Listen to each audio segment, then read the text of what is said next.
everyone. Today is Tuesday, March 4th, and I'm your host, Katie Boyer, and this is... I guess I'm moving on to Phil. Yes, you are. So what's going on today? Anything exciting? Anything new? Lots of stuff new. Yeah? Like yes. What? I don't know. I can't say today. There's some stuff in the pipeline I can't talk about yet, but tomorrow or the next day I might have some info, some news. Some exclusive things I can talk about. Ooh, exclusive. That's right. Okay, well... Lots of stuff in the works. I guess so. But let's talk about the stuff that we can talk about. And some about here, it says Wal-Mart wants to lower the quality of CDs. Or something, I don't know. You know, Wal-Mart's all about the low quality or something. I don't know. No. Wal-Mart wants to lower the price of CDs. They basically want to come out and have a tiered pricing anywhere from $5 up to $12 for CDs, which is going to definitely cut into the pockets of the big labels. Now, technically, they haven't even gone to the table, negotiated this with the big labels, but in my world, if they put that out there as news, then they have already told the big labels what they're going to do. You know, I don't know how much negotiating is going to take place. And the labels are probably going to have to look at this and say, well, okay, or are they going to take everything out of Walmart? I don't think the labels have any backing anymore. You know, you got a company like Walmart who's huge. They can pretty much dictate to the record industry what's going to go down. And it seems like that's the case everywhere now. Labels can't really, they don't have any kind of negotiating power. Not much. It's like, okay, if that's what you want. Yeah. Except when it comes to internet radio stations, then I guess that's the only place they have any clout. Or college campuses. That's right. Suing students. Yeah. They do that very well. Definitely. All right. Next up, we've got a four-way with the Wyrd Sisters and Harry Potter. Okay, I'm going to pretend like I didn't hear that just now. We're just going to... There's video. We're just going to go right into it. It's up on their website. I saw it. Okay, stop it. Yeah, there's this Canadian folk group called the Wyrd Sisters, spelled W-Y-R-D.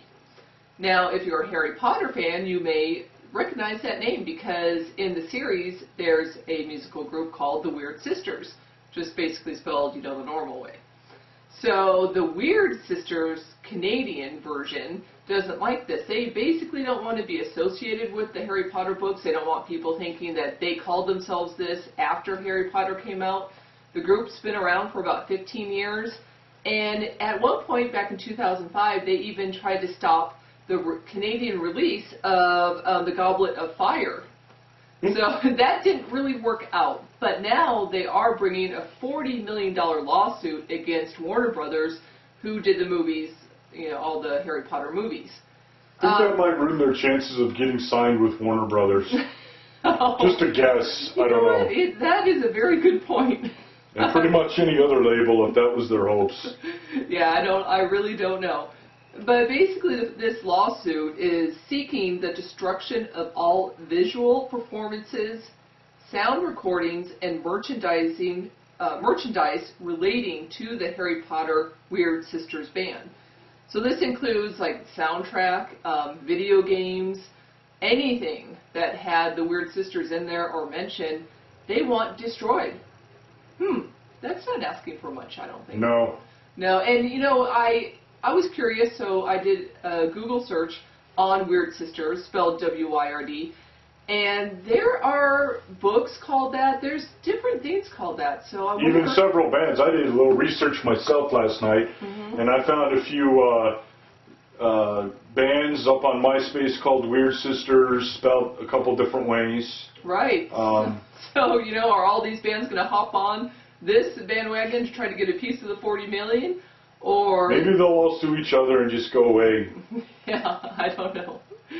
So, you know, there's one adjective that I could apply to this whole situation. Do I want to hear it? It's weird. It's weird, sister. Okay. Moving on. Moving on. All right, let's get serious for a second here. Let's talk about the Phoenix Rising concert. Yeah, this took place last week, and I have some of the names who took part in this. Now, Twisted Sister, Tesla, Winger, Staines, Aaron Lewis, even some country acts got involved, John Rich and Gretchen Wilson. Now, all this was a benefit concert. Yes, thank you. A benefit concert. For the Station Family Fund. Yes, exactly. Thank you, movie announcer Phil. And they were able to raise $175,000 for this fund. Nice. Yeah, and this will go to that 2003 nightclub fire. That's what happened, where 100 people were killed and over 200 were seriously injured. So that's where the money is going to. And it's about 6,000 people showed up to the concert. I guess it was put together, at least what I heard, a little bit last minute. So I think that's a great crowd and very generous. And I guess they're also going to be showing parts of this on VH1 on March 23rd. You don't know which parts, though? I do not know which parts, yeah. I don't know, does Dee Snider still wear his makeup when he's He does. Twisted Sister? He does. Okay, well, that, you may want to see that. Or you might not.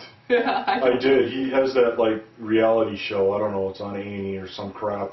It showed him when they were, like, back in the days where they were kind of doing the reunion thing, Yeah. And, yeah, it wasn't pretty. Not that it was pretty back in the 80s, but it's even worse now. There were so many pretty boys back then, and Dee Snider was just a pretty boy, wasn't he, back then? So. Oh, no, I wouldn't go that far. So anyway, no, actually, we love Twisted Sister around here. TFS! So, we're going to get out of your face right now, and we will be back tomorrow. See you later.